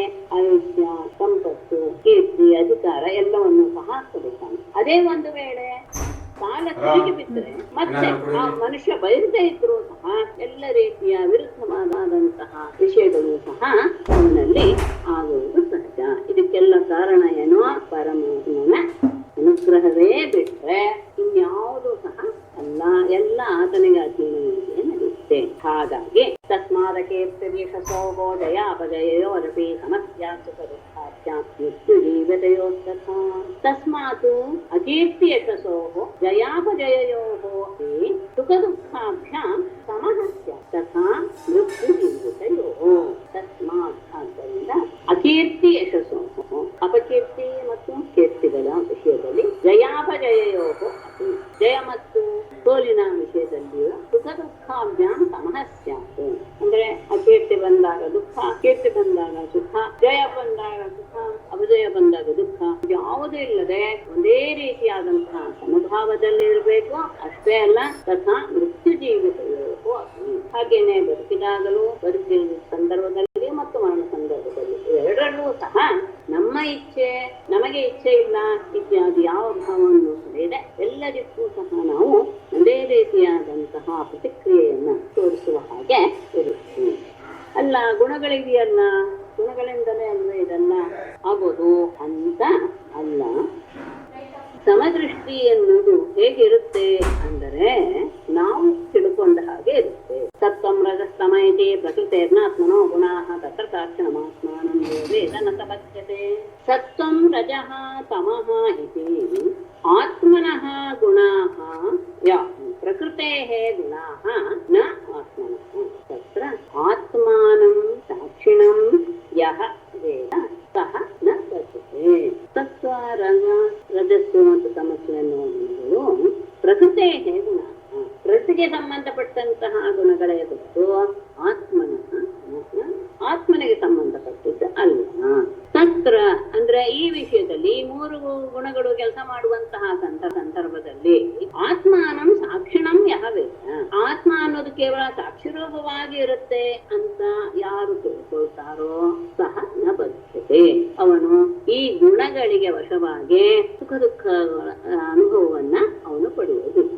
ಇದೆಲ್ಲ ಗುಣಗಳು ಸಹ ಗುಣಗಳಿಂದ ಆಗುವಂತಹ ಆಗ್ಲಿ ದುಃಖವಾಗ್ಲಿ ಎಲ್ಲವೂ ಸಹ ಪ್ರಕೃತಿಗೆ ಸಂಬಂಧಪಟ್ಟಿದ್ದೇ ಹೊತ್ತು ಆತ್ಮನಿಗಲ್ಲ. ಆತ್ಮ ಇದೆಲ್ಲವನ್ನು ಸಹ ಕೇವಲ ಸಾಕ್ಷಿ ರೂಪದಿಂದ ನೋಡ್ತಾ ಇರ್ತಾನೆ ಎನ್ನುವ ಭಾವ ಯಾವ ವ್ಯಕ್ತಿಗೆ ಬಂದಿರುತ್ತೋ, ಆ ಜ್ಞಾನ ಯಾರಿಗೆ ಬಂದಿರುತ್ತೋ ಅವನು ಈ ಗುಣಗಳಿಂದ ಆಗುವಂತಹ ಯಾವ ಪರಿಣಾಮಕ್ಕೂ ಅವನು ಬದಲಾವಣೆಯನ್ನು ಹೊಂದೋದಿಲ್ಲ. ಒಂದೇ ರೀತಿಯಾಗಿ ಅವನು ಮಾಡ್ತಾನೆ. ನನ್ನನ್ನೇ ನೋಡು, ನಾನು ಹೇಗಿದ್ದೀನಿ, ನೀನ್ ನನ್ನ ಒಂದು ಕೈ ಕತ್ತರಿಸಿದ್ರು ಸಹ ನಾನು ನಿನ್ನನ್ನು ಸಾಯಿಸಲೇಬೇಕು ಅಂತ ಹೇಗೆ ನಿಂತಿದ್ದೀನಿ, ನನ್ನನ್ನು ಗಮನಿಸು. ಪಶ್ಯಮಾಂ ನರ್ಜಿತಂ ಚಕ್ರ ವಿಸ್ಮಾಯ ಭುಜಂ ಮೃಧೆ ಘಟಮಾನಂ ಯಥಾಶಕ್ತಿ ತವ ಪ್ರಾಣಜಿಹೀರ್ಷಯ. ನನಗೆ ಈಗ ದುಃಖ ಸುಖ ಎರಡೂ ಸಹ ನಾನು ಬಿಟ್ಬಿಟ್ಟಿದ್ದೇನೆ. ನಾನು ಸಂತೋಷವಾಗಲಿ ದುಃಖವಾಗಲಿ ಏನೂ ಇಲ್ಲ. ನನ್ನನ್ನು ಈ ರೀತಿ ಇದ್ರೂ ಸಹ ನಾನು ನಿನ್ನನ್ನ ಸಾಯಿಸಕ್ಕೆ ಪ್ರಯತ್ನ ಪಡ್ತಾ ಇದ್ದೇನೆ. ಚಕ್ರ ಮೃಧೆ ವೃತ್ನಾಯುಧ ಭುಜಂ ಯಥಾಶಕ್ತಿ ತವ ಪ್ರಾಣಜಿಹೀರ್ಷಯ ಘಟಮಾನಂ ಮಾಂ ಪಶ್ಯ. ಮೃಧೆ ಚಕ್ರ ಮೃಧೆ ವೃತ್ನಾಯುಧ ಭುಜಂ ನಿರ್ಜಿತಂ ಅರ್ಥೈಸ್ಕೊಳ್ಳಿ. ಯಥಾಶಕ್ತಿ ತವ ಪ್ರಾಣಜಿಹೀರ್ಷಯ ಘಟಮಾನಂ ಮಾಂ ಪಶ್ಯ. ಚಕ್ರ ಇಂದ್ರನೇ ಮೃಧೆ ಯುದ್ಧದಲ್ಲಿ ವೃತ್ನಾಯುಧ ಭುಜಂ ಕತ್ತರಿಸಿದಂತಹ ಆಯುಧ ಮತ್ತು ಭುಜಗಳುಳ್ಳ ನನ್ನ ಶಸ್ತ್ರವನ್ನು ಕತ್ತರಿಸಿಬಿಟ್ಟಿದೆಯಾ, ನನ್ನ ಕೈಯನ್ನು ಕತ್ತರಿಸಿಬಿಟ್ಟಿದೆಯಾ. ನಿರ್ಜಿತಂ ಗೆದ್ದಿರುವಂತಹ, ನೀನು ಗೆದ್ದಿದೆಯಾ ಆ ವಿಷಯದಲ್ಲಿ. ಯಥಾಶಕ್ತಿ ಆದರೂ ಸಹ ಯಥಾಶಕ್ತಿ ನನ್ನ ಪ್ರಯತ್ನದ ಮೂಲಕ ತವ ಪ್ರಾಣಜಿಹೀರ್ಷಯ ನಿನ್ನ ಪ್ರಾಣವನ್ನ ತೆಗೆದುಕೊಳ್ಳಬೇಕು ಎನ್ನುವ ಇಚ್ಛೆಯಿಂದ ಘಟಮಾನಂ ಪ್ರಯತ್ನ ಪಡ್ತಾ ಇರುವಂತಹ ಮಾಮ ನನ್ನ ಪಶ್ಯ. ನೀನೇ ನನ್ನ ಕೈಯಿಂದ ನನ್ನ ಒಂದು ಕೈಯಿಂದ ಒಂದು ಕೈಯನ್ನು ಮತ್ತು ಶಸ್ತ್ರವನ್ನು ಕತ್ತರಿಸಿ ನನ್ನನ್ನು ಗೆದ್ದು ಬಿಟ್ಟಿದ್ಯಾ. ಇಂತಹ ಪರಿಸ್ಥಿತಿಯಲ್ಲಿಯೂ ನಾನು ಸೋಲು ಒಪ್ಕೊಳ್ಳೋ ಹಾಗಿಲ್ಲ, ಒಪ್ಕೊಳ್ಳೋಗ್ತಾ ಇಲ್ಲ. ಯಾಕೆಂದ್ರೆ ನಿನ್ನನ್ನ ಏನಾದ್ರೂ ಮಾಡಿ ಸಾಯಿಸಲೇಬೇಕು ಎನ್ನುವಂತಹ ಪ್ರಯತ್ನವನ್ನು ನಾನು ಮಾಡ್ತಾ ಇದ್ದೇನೆ. ನನ್ನನ್ನೇ ನೀನು ಈ ವಿಷಯದಲ್ಲಿ ಗಮನಿಸು. ಈ ವಿಷಯದಲ್ಲಿ ನನಗೆ ದುಃಖ ಸುಖ ಯಾವುದೂ ಇಲ್ಲ. ನಿನ್ನನ್ನು ಗೆಲ್ಬೇಕು ಅನ್ನೋದು ಒಂದೇ ನನಗೆ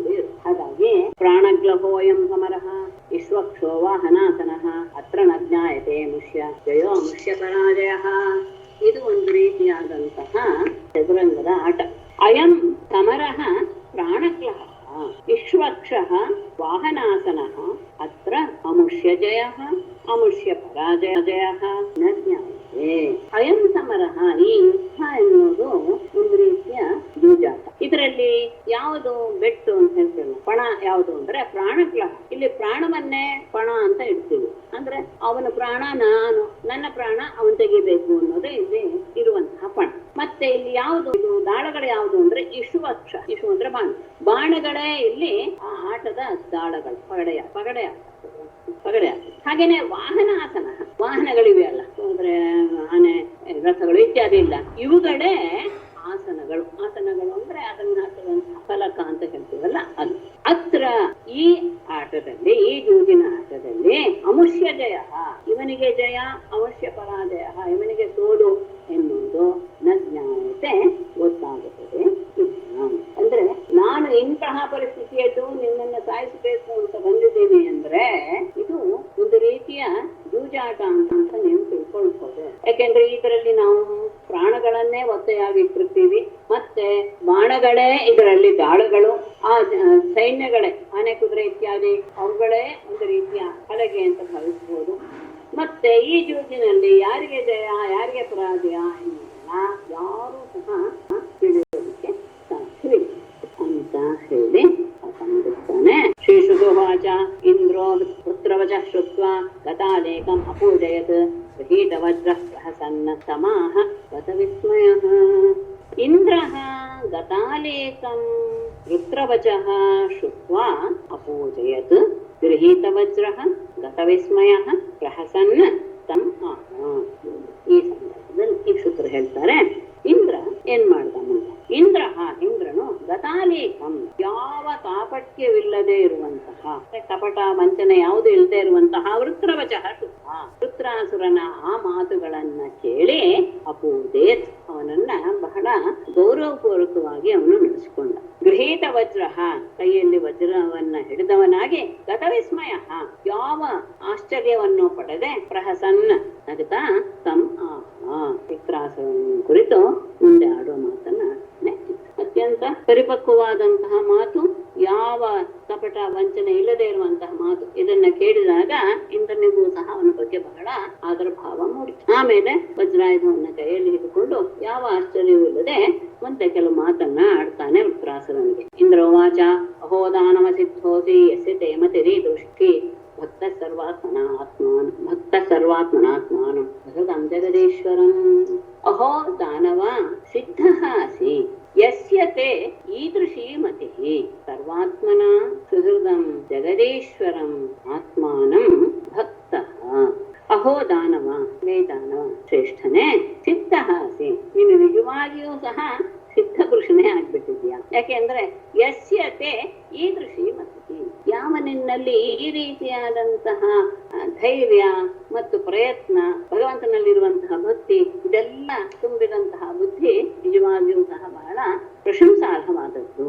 ಸರ್ವಾತ್ಮನ, ಎಲ್ಲ ರೀತಿಯಲ್ಲಿಯೂ ಸಹ ಅಥವಾ ಎಲ್ಲ ಪ್ರಕಾರದಲ್ಲಿಯೂ ಸಹ ಸುಹೃದಂ, ಎಲ್ಲರ ಹೃದಯದಲ್ಲಿಯೂ ನೆಲೆಸಿರುವಂತಹ ಆತ್ಮಸ್ವರೂಪನಾದ ಜಗದೀಶ್ವರಂ, ಪರಮಾತ್ಮನಾದ ಜಗತ್ತಿಗೆ ಒಡೆಯನಾದಂತಹ ಪರಮಾತ್ಮನನ್ನ ನೀನು ಭಕ್ತಃ ಎನ್ನುವ ಶಬ್ದಕ್ಕೆ ಇಲ್ಲಿ ಅರ್ಥ ಮಾಡ್ತಾರೆ, ನೀನು ಅಂತಹವನನ್ನ ಸೇವಿಸ್ತಾ ಇದ್ದೀನ.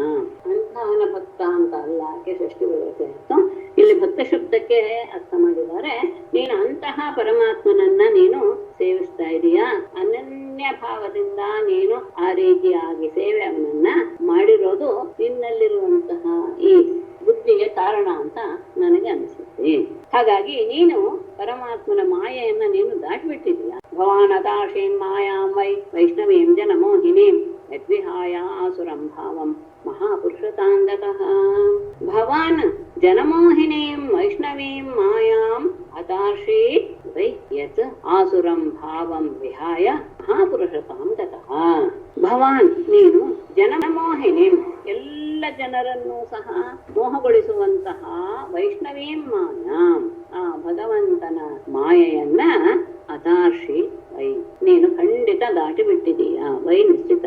ಯತ್, ಯಾವ ಆ ಮಾಯೆಯನ್ನು ಗೆದ್ದಿದ್ದರಿಂದ ಆಸುರಂ ಭಾವಂ ವಿಹಾಯ, ನಿನ್ನ ಸಹಜವಾದಂತಹ ಆ ರಾಕ್ಷಸದ ಸ್ವಭಾವವನ್ನು ಬಿಟ್ಟು ಮಹಾಪುರುಷತಾಂಗತಃ, ನೀನು ಮಹಾಪುರುಷನ ಭಾವವನ್ನು ಹೊಂದಿಬಿಟ್ಟಿದೀಯಾ. ನಿಜವಾಗಿಯೂ ನೀನು ಆ ಪರಮೇಶ್ವರನ ಮಾಯೆಯನ್ನ ನೀನು ಗೆದ್ದಿದೀಯಾ ಅನ್ನೋದೇ ನಿಜ. ಯಾಕೆಂದ್ರೆ ಸಹಜವಾಗಿ ನೀನು ಅಸುರನ ಸ್ವಭಾವ ಕ್ರೂರತೆ ಯಾವುದೂ ಇಲ್ಲದೆ ನೀನು ಮಹಾಪುರುಷರ ಹಾಗೆ ವ್ಯವಹಾರ ಮಾಡ್ತಾ ಇದೀಯಾ ಅಂದ್ರೆ ನೀನು ನಿಜವಾಗಿಯೂ ಮಾಯೆಯನ್ನು ದಾಟಿದೀಯಾ. ಖಲ್ವಿದಂ ಮಹದಾಶ್ಚರ್ಯಂ ಯತ್ರ ಜಃ ಪ್ರಕೃತೆ ಸ್ತವ ವಾಸುದೇವೇ ಭಗವತಿ ತತ್ವಾತ್ಮನಿ ದೃಢಾಮತಿ. ರಜಃ ಪ್ರಕೃತೆ ತವ ವಾಸುದೇವೇ ಭಗವತಿ ತತ್ವಾತ್ಮನಿ ಯತ್ ದೃಢಾಮತಿ ಇದಂ ಮಹದಾಶ್ಚರ್ಯಂ ಖಲು. ಯಾಕೆ ಇನ್ನೂ ಒಂದು ವಿಶೇಷ, ರಜಃ ಪ್ರಕೃತೆ ತವ, ರಜೋಗುಣದ ಭೂಯಿಷ್ಠನಾದಂತಹ ಅವನು ನೀನು ಆಸುರನಾದವನು, ಅಂತಹ ತವ ನಿನಗೆ ವಾಸುದೇವೇ ಅತ್ಯಂತ ಎಲ್ಲ ಜೀವಿಗಳಲ್ಲಿಯೂ ಅಂತರಾತ್ಮನಾಗಿರುವಂತಹ ಭಗವತಿ ಪರಮಾತ್ಮನಾದ ತತ್ವಾತ್ಮನೇ ತತ್ವಸ್ವರೂಪನಾದಂತಹ ಪರಮಾತ್ಮನಲ್ಲಿ ಯದು ದೃಢಾಮತಿಗೆ ಯಾವ ನಿಶ್ಚಯವಾದಂತಹ ಬುದ್ಧಿ ಇದೆಯೋ ಇದಂ ಮಹದಾಶ್ಚರ್ಯವು, ಇದು ನಿಜವಾಗಿಯೂ ಸಹ ಬಹಳ ಆಶ್ಚರ್ಯವನ್ನು ಉಂಟು ಮಾಡುವಂತಹ ವಿಷಯವೇ ಆಗಿದೆ. ರಜೋಗುಣವೇ ನಿಮ್ಮ ಸ್ವಭಾವ, ಅಂತಹವಾದ ನೀನು ಎಲ್ಲರ ಅಂತರಾತ್ಮನಾದಂತಹ ಪರಮಾತ್ಮನಲ್ಲಿ ದೃಢವಾದ ಭಕ್ತಿಯನ್ನು ಇಟ್ಟಿದೀಯಾ ಅಂತ ಹೇಳಿದರೆ ಅದು ನಿಜವಾಗಿಯೂ ಸಹ ಆಶ್ಚರ್ಯವನ್ನು ಉಂಟು ಮಾಡುವಂಥದ್ದು. ಹಾಗಾಗಿ ನಿನಗೆ ಉಳಿದ ಯಾವ ಭೋಗಗಳ ಬಗ್ಗೆಯೂ ಸಹ ಅನಾದರ ಇದೆ ಅಂದ್ರೆ ಅದೇನೋ ಆಶ್ಚರ್ಯ ಪಡುವಂತಲ್ಲ. ಯಸ್ಯ ಭಕ್ತಿರ್ ಭಗವತಿ ಹರೌ ನಿಶ್ರೇಯಸೇಶ್ವರೇ ವಿಕ್ರೀಡತೋ ಅಮೃತಾಂಬೋಧೌ ಕಿಂ ಶುದ್ರೈಃ ಘಾತಕೋದಕೈಃ.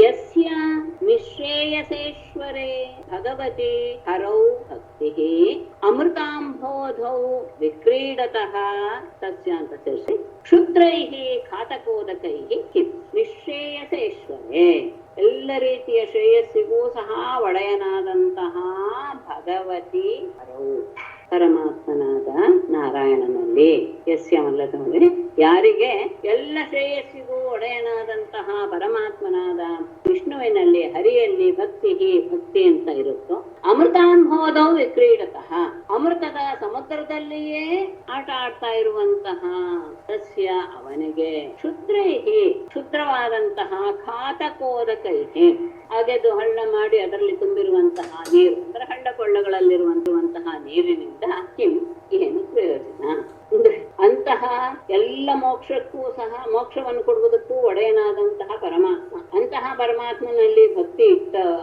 ನಿನಗೆ ಆ ಬ್ರಹ್ಮಾನಂದ ಸಮುದ್ರದಲ್ಲಿಯೇ ಆನಂದ ಪಡ್ತಾ ಇರುವಂತಹ ಅವರು ಸಣ್ಣ ಪುಟ್ಟ ಹಳ್ಳ ಕೊಳ್ಳಗಳಲ್ಲಿರುವಂತಹ ನೀರಿನಿಂದ ಅವರಿಗೆ ಏನು ಪ್ರಯೋಜನವಿದೆ?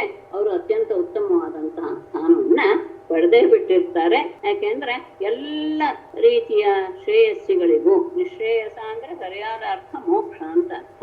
ಅಂದ್ರೆ ಯಾವುದಾದ ಮೇಲೆ ಶ್ರೇಯಸ್ಸು ಅನ್ನೋದೇ ಇಲ್ವೋ ಅಂಥದ್ದು ನಿಶ್ರೇಯಸ ಅಂತ ಅನಿಸ್ಕೊಳ್ಳುತ್ತೆ. ಅಂತಹ ಮೋಕ್ಷಕ್ಕೆ ಒಡೆಯನಾದಂತಹ ಪರಮಾತ್ಮನಲ್ಲಿ ಮನಸ್ಸನ್ನು ಇಟ್ಟ ಮೇಲೆ ಅಂಥವರಿಗೆ ಉಳಿದದ್ದು ಯಾವುದೂ ಸಹ ರುಚಿಸೋದಿಲ್ಲ.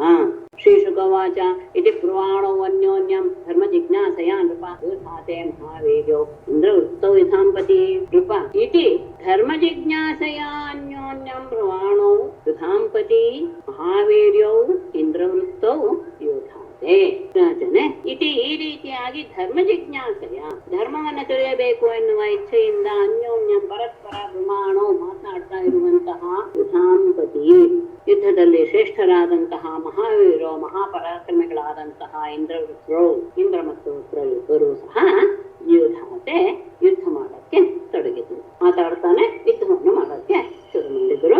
ಆವಿಧ್ಯ ಪರಿಗಂ ವೃತ್ರಃ ತಾರ್ಷ್ಣಾಯ ಸಮರಿಂದಮಃ ಇಂದ್ರಾಯ ಪ್ರಾಹಿಣೋದ್ಭೂರಂ ವಾಮಹಸ್ತೇನ ಮಾರಿಷ ಸಂಬೋಧನೆ.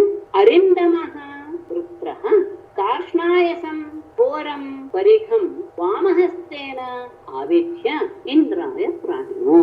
ಮಾರಿಷ ರಾಜನೇ ಅರಿಂದಮಃ ಶತ್ರುಗಳನ್ನ ಕೊಲ್ಲುವುದರಲ್ಲಿ ನಿಷ್ಠನಾದ ವೃತ್ರಃ ವೃತ್ರಾಸುರನ ಕಾರ್ಷ್ಣಾಯಸಂ ಕಬ್ಬಿಣದಿಂದ ಮಾಡಿರುವಂತಹ ಘೋರಂ ಭಯಂಕರವಾದ ಪರಿಘಂ ಪರಿಘಾಯುಧವನ್ನ ವಾಮಹಸ್ತೇನ ಆವಿದ್ಯ ತನ್ನ ಎಡಗೈಯಲ್ಲಿ ಎತ್ತಿ ಅದನ್ನ ತಿರುಗಿಸ್ತಾ ಇಂದ್ರಾಯ ಪ್ರಾಜ್ಞೋ ಇಂದ್ರನ ಮೇಲೆ ಎತ್ತು ಬಿಟ್ಟು ಇಬ್ಬರು ತನ್ನ ವಿಚಾರ ಮಾಡ್ತಾನೆ ಇದ್ದಾರೆ. ಆಗ ವೃತ್ರ ಒಂದು ಹುಕ್ಕಿನಿಂದ ಮಾಡಿದಂತಹ ಪರಿಘಾಯುಧವನ್ನ ತನ್ನ ಎಡಗೈಯಿಂದಲೇ ತೆಗೆದುಕೊಂಡು ಇಂದ್ರನ ಮೇಲೆ ಎತ್ತು ಬಿಟ್ಟು ತಕ್ಷಣ ಚತುರ್ಥರಸ್ಯ ಪರಿಘಂ ತರಂಚ ಕರಭೋಪಮಂ ಚಿಚ್ಛೇದೈವ ಬದ್ದೇವಃ ವಜ್ರೇಣ ಶತಪರ್ವಣ ಸಹ ತು ದೇವಃ ವೃತ್ರಸ್ಯ ಕರಭೋಪಮಂ ಪರಿಘಂ ಕರಂಚ ಶತಪರ್ವಣ ವಜ್ರೇಣ ಯುಗಪತ್ ಚಿಚ್ಛೇದ ಸಹ ತು ದೇವಃ ಆ ದೇವೇಂದ್ರನಾಥರು ವೃತ್ರಸ್ಯ ವೃತ್ರಾಸುರನ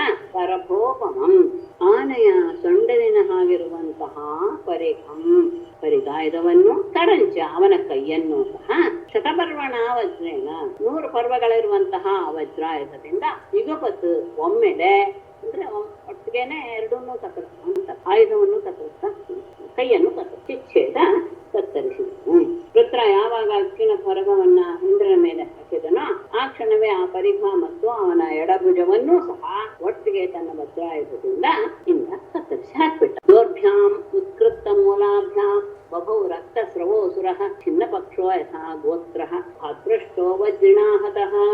ಉತ್ಕೃತ ಮೂಲಾಭ್ಯಾಂ ದೌರ್ಭ್ಯಾಂ ರಕ್ತಸ್ರವಃ ಅಸುರಃ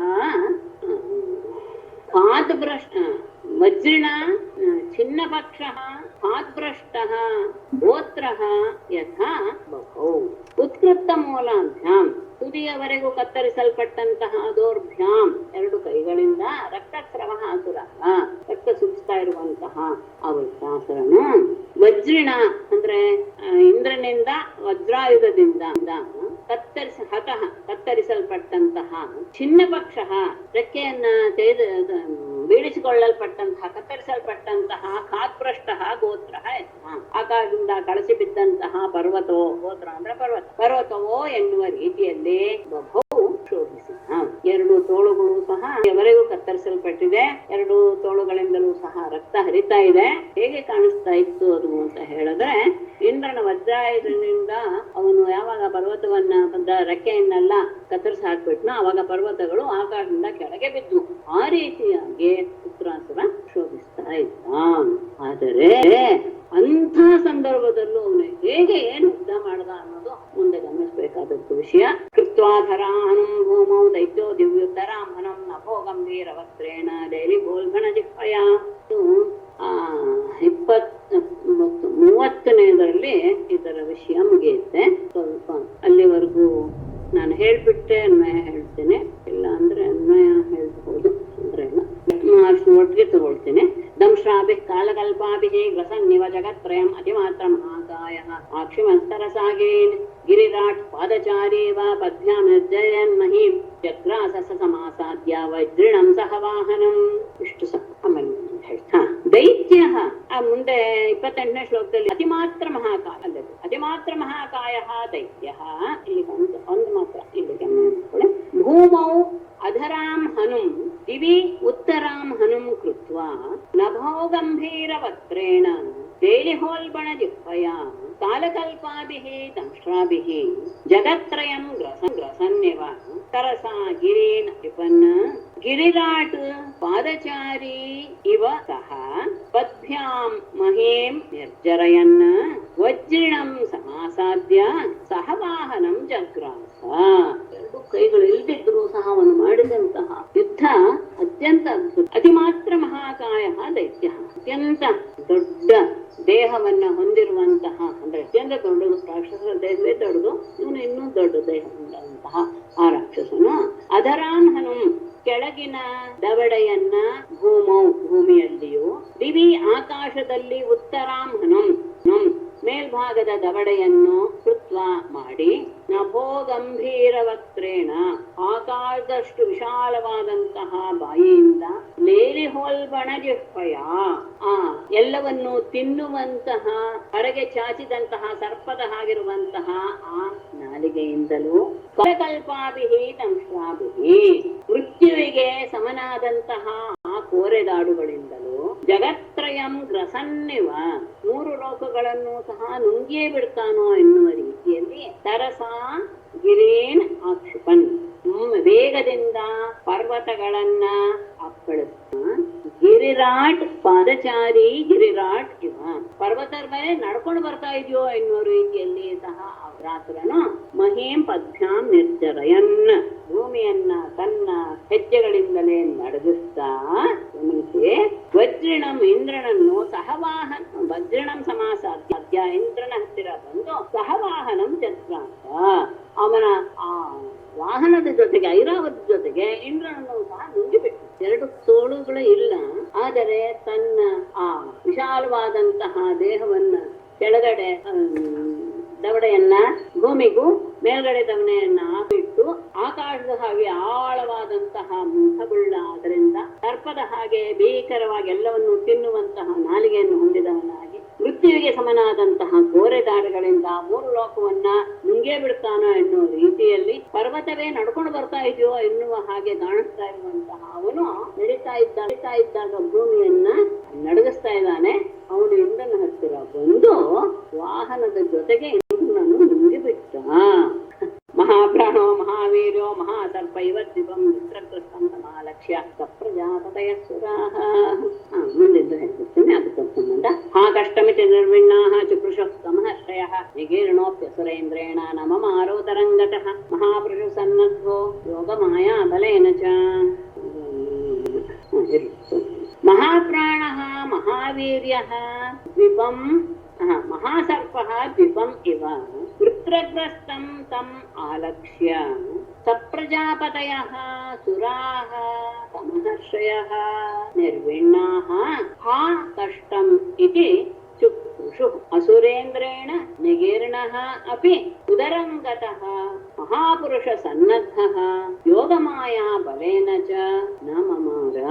ಮಹಾಪ್ರಾಣಃ ಮಹಾವೀರ್ಯ ದೊಡ್ಡ ಬಲಶಾಲಿಯಾದಂತಹ ಅತ್ಯಂತ ಬಲಶಾಲಿಯಾದಂತಹ ಮತ್ತು ಅತ್ಯಂತ ಶಕ್ತಿಶಾಲಿಯಾದಂತಹ ಮಹಾಸರ್ಪ ಒಂದು ದೊಡ್ಡ ಹೆಬ್ಬಾವು ದ್ವೀಪಂ ಇವ ಆನೆಯನ್ನು ಹೇಗೋ ಹಾಗೆ ವೃತ್ರಗ್ರಸ್ತಂ ತಂ ಆಲಕ್ಷ್ಯ ವೃತ್ರನಿಂದ ತಿನ್ನಲ್ಪಟ್ಟಂತಹ ಇಂದ್ರನನ್ನ ಐರಾವತ ಜೊತೆಗೆ ಇಂದ್ರನನ್ನು ಸಹ ನುಂಗಿ ಹಾಕಿದ್ದನ್ನ ನೋಡಿದಂತಹ ಸಪ್ರಜಾಪತಯ ಸುರಾಹ ಪ್ರಜಾಪತಿಗಳು ದೇವತೆಗಳು ಸಮಹರ್ಷಯ ಮಹರ್ಷಿಗಳು ಎಲ್ಲರೂ ಸಹ ನಿರ್ವಿಣ್ಣಾಹ ಅತ್ಯಂತ ದುಃಖಿತರಾಗಿ ಹಾ ಕಷ್ಟಮಿತಿ ಚುಕ್ಕುಷು ಎಂಥ ಅನರ್ಥ ಆಗೋಯ್ತು ಅಂತ ಎಲ್ಲರೂ ಸಹ ಗೋಳಾಡೋದಕ್ಕೆ ಶುರು ಮಾಡಿದೆ. ಅಸುರೇಂದ್ರೇಣ ನಿಗೀರ್ಣಃ ಅಪಿ ವೃತ್ರಾಸುರ ನುಂಗಲ್ಪಟ್ಟರೂ ಸಹ ಉದರಂಗತಃ ಅವನ ಹೊಟ್ಟೆಯನ್ನು ಪ್ರವೇಶಿಸಿದಂತಹ ಇಂದ್ರನು ಅಂತ ಅರ್ಥ. ಮಹಾಪುರುಷ ಸನ್ನದ್ಧಃ ಮಹಾಪುರುಷ ಅಂತ ಹೇಳಿದ್ರೆ ನಾರಾಯಣ ಕವಚವು ಅವನ ದೇಹವನ್ನ ಸುತ್ತಿದ್ದರಿಂದ ರಕ್ಷಣೆ ಮಾಡ್ತಾ ಇದ್ದಿದ್ರಿಂದ ಆ ಮಹಾಪುರುಷನಿಂದ ರಕ್ಷಣೆಗೆ ಒಳಗಾದಂತಹ ಯೋಗಮಾಯಾ ಬಲೇನ ಚ ಯೋಗದಿಂದಲೂ ಮತ್ತು ಮಾಯ ಅಂದ್ರೇನು ಅವನಿಗೆ ಬರುವಂತಹ ಅಂತರ್ಧಾನವಾಗುವುದು ಉಸಿರನ್ನ ಬಿಗಿ ಹಿಡಿಯೋದು ಇತ್ಯಾದಿ ಎಲ್ಲ ಶಕ್ತಿಯಿಂದಲೂ ನ ಮಮಾಗ ಅವನು ಸಾಯಲಿಲ್ಲ. ಅವನ ಹೊಟ್ಟೆಗೆ ಹೋಗಿದ್ದು ಹೌದು, ಆದರೆ ಆ ನಾರಾಯಣ ಕವಚ ಅವನನ್ನ ರಕ್ಷಣೆ ಮಾಡ್ತು. ಅವನು ತಂತಹ ಯೋಗಗಳು ಮತ್ತು ಮಾಯಾಶಕ್ತಿಗಳು ಸಹ ಅವನನ್ನ ರಕ್ಷಣೆ ಮಾಡ್ತು. ಹಾಗಾಗಿ ಅಂತಹ ಅಸುರನಿಂದ ಅವನು ನುಂಗಲ್ಪಟ್ಟರೂ ಸಹ ಅವನಿಗೆ ಮರಣ ಆಗ್ಲಿಲ್ಲ, ಅವನು ಸಾಯಲಿಲ್ಲ. ಅಷ್ಟೇ ಭಿತ್ವಾ ವಜ್ರೇಣ ತತ್ಕುಕ್ಷಿಂ ನಿಷ್ಕ್ರಮ್ಯ ಫಲಭಿತ್ತು ಉಚ್ಚಗರ್ತ ಶಿರಃ ಶತ್ರೋಃ ಗಿರಿಶೃಂಗಮಿವ ಔಜಸಾ ಬಲಭಿತ್ ವಿಭುಃ ವಜ್ರೇಣ ತತ್ ಕುಕ್ಷಿಂ ಭಿತ್ವಾ ನಿಷ್ಕ್ರಮ್ಯ ಶತ್ರೋಃ ಶಿರಃ ಗಿರಿಶೃಂಗಂ ಇವ ಓಜಸ ಉಚ್ಚಕರ್ತ. ಬಲಭಿತ್ ಅಂದ್ರೆ ಇಂದ್ರ ಬಲಾಸುರನನ್ನ ಕೊಂದವನಂತ ವಿಭುಃ ದೇವನಾದಂತಹ ಇಂದ್ರನು ವಜ್ರೇಣ ಅಂದ್ರೆ ಅವನು ಉದರದಲ್ಲಿದ್ದಾಗಲೇ ವಜ್ರಾಯುಧದಿಂದ ತತ್ಕುಕ್ಷಿಂ ಭಿತ್ವಾ ಅವನ ಹೊಟ್ಟೆಯನ್ನ ಸೀಳಿ ನಿಷ್ಕ್ರಮ್ಯ ಹೊರಗೆ ಬಂದು ಶತ್ರೋಹೋ ಶಿರಃ ಶತ್ರುವಾದ ವೃತ್ರಾಸುರನ ತಲೆಯನ್ನ ಗಿರಿಶೃಂಗಮಿವ ಪರ್ವತದ ಶಿಖರದ ತನ್ನ ಹೇಗೋ ಹಾಗೆ ಓಜಸ ತನ್ನ ಶಕ್ತಿಯಿಂದ ಉಚ್ಚಕರ್ತ ಕತ್ತರಿಸಿ ಹಾಕ. ವಜ್ರಾಯುಧದಿಂದಲೇ ಅವನ ಹೊಟ್ಟೆಯನ್ನು ಸೀಳಿ ಹೊರಗೆ ಬಂದು ಪರ್ವತದ ಶಿಖರವನ್ನು ಹೊಡೆದು ರೀತಿಯಲ್ಲಿ ಆ ವೃತ್ತಾಸುರನ ತಲೆಯನ್ನ ಕತ್ತರಿಸಿ ಬಿಟ್ಟು ವಜ್ರಸ್ತು ತತ್ಕಂಧರಮಾಶು ವೇಗ ಚಿಂತನ್ ಸಮಂತಾತ್ ಪರಿವರ್ತಮಾನಃ ನ್ಯಪಾತಯ ತಾವದಗಹರ್ಗಣೇನ ಯೋ ಜ್ಯೋತಿಷಾಮಯನೆ ವಾರ್ತ್ರಹತ್ಯೆ ಜ್ಯೋತಿಷಾಂ ಅಯನೆ ತಾವತ್ ಅಹರ್ಗಣೇನ ವಾರ್ತ್ರಹತ್ಯೆ ಆಶುವೇದಃ ವಜ್ರಃ ತು ಪರಿವರ್ತಮಾನಃ ತತ್ಕಂದರಂ ತಮಂತಾತ್ ಕೃಂತನ್ ನ್ಯಪಾತಯತ್ ಜ್ಯೋತಿಷಾಂ ಅಯನೆ. ಜ್ಯೋತಿಷಾಂ ಅಂದ್ರೆ ಗ್ರಹಗಳು, ಸೂರ್ಯಾದಿಗಳ ಅಯನೆ. ಅಯನ ಅಂದ್ರೆ ದಕ್ಷಿಣಾಯನ ಉತ್ತರಾಯಣ ರೂಪವಾದಂತಹ ತಾವತ್ ಅಹರ್ಗಣೇನ ಅಂದರೆ ಸೂರ್ಯನ ಸಂಚಾರದ ಮೂಲಕ ಅಯನಗಳ ಲೆಕ್ಕಾಚಾರ. ಅಯನಗಳಿಂದ ನಾವು ಯಾವ ದಿನಗಳನ್ನ ಲೆಕ್ಕ ಮಾಡ್ತೀರೋ ತಾವತ್ ಅಹರ್ಗಣೇನ ಅಷ್ಟೇ ದಿನಗಳ ಲೆಕ್ಕದಿಂದ ಅಂದ್ರೆ 360 ದಿನದ ಆದ ಮೇಲೆ ವಾರ್ತ್ರಹತ್ಯೆ ಅಂದ್ರೆ ಆವಾಗ ವೃತ್ರನ ಸಂಹಾರ ಆಗಬೇಕು ಅನ್ನೋದು ನಿಶ್ಚಯವಾಗಿತ್ತಂತೆ 1 ವರ್ಷ. ಅಂತಹ ಸಂದರ್ಭದಲ್ಲಿ ಅಂದ್ರೆ ಅವನ ನಾಶದ ಸಮಯವು ಸಮೀಪಿಸಿದಾಗ ಯಾವ ಆಶುವೇಗ ವಜ್ರಸ್ತು ಬಹಳ ವೇಗವನ್ನು ಪಡೆದುಕೊಂಡಂತಹ ಆ ವಜ್ರಾಯುಧವು ಪರಿವರ್ತಮಾನ ಸುತ್ತ ತತ್ಕಂಧರಂ ಆ ವೃತ್ರಾಸುರನ ಕುತ್ತಿಗೆಯನ್ನು ಸಮಂತಾತ್ ಪೂರ್ಣವಾಗಿ ಸುತ್ತಲೂ ಸಹ ಕೃಂತನ್ನ ಕತ್ತರಿಸ್ತಾ. ಯಾಕೆಂದ್ರೆ ದೊಡ್ಡ ದೇಹ ನಪ್ಪೆ ಇರ್ಲಿ, ಈ ಸುಮ್ನೆ ಹಿಂಗೆ ಕತ್ತರ್ಸಕ್ಕಾಗಲ್ಲ. ಸುತ್ತಲೂ ಹೀಗೆ ತಿರ್ಕೊಂಡು ಬಂದು ಕತ್ತರಿಸ್ತಾ ನ್ಯಪಾತಯತ್ ಬೀಳಿಸಿತು. ಅಂದ್ರೆ ಗ್ರಹಗಳಿಗೆ ಉತ್ತರಾಯಣ ದಕ್ಷಿಣಾಯನ ಎನ್ನುವಂತಹ 2 ಅಯನದಲ್ಲಿ ಎಷ್ಟು ದಿನಗಳು ಬರುತ್ತೋ ಅಷ್ಟು ದಿನಗಳಲ್ಲಿ ಪುತ್ರನ ಸಂಹಾರ ಆಗಬೇಕು ಎನ್ನುವ ಸಂದರ್ಭ ಬಂದಾಗ ಅವನ ಇಂದ್ರನ ಕೈಯಲ್ಲಿದ್ದಂತಹ ವಜ್ರಾಯುಧ ಬಹಳ ವೇಗವನ್ನು ಪಡೆದುಕೊಂಡು ಅಲ್ಲಿಯೇ ಸುತ್ತಾ ಅವನ ಕುತ್ತಿಗೆ ಸುತ್ತಲೂ ತಿರುಗುತ್ತಾ ಅವನ ಕುತ್ತಿಗೆ ಸುತ್ತಲೂ ಸಹ ಕುತ್ತಿಗೆಯನ್ನು ಕತ್ತರಿಸ್ತಾ ಅವನ ತಲೆಯನ್ನ ಬೀಳಿಸಿ ಬಿಟ್ಟು ತದಾಚ ಖೇದುಂಧವಯೋ ವಿನೇದು ಗಂಧರ್ವ ಸಿದ್ಧ ಸಮಹರ್ಷಿ ಸಂಘಾಃ ವಾರ್ತ್ರಘ್ನಲಿಂಗೈಃ ತಮಭಿಷ್ಟುವಾನಾಃ ಮಂತ್ರಯನ್ಮೃದಾ ಕುಸುಮೈರಭ್ಯವರ್ಷನ್.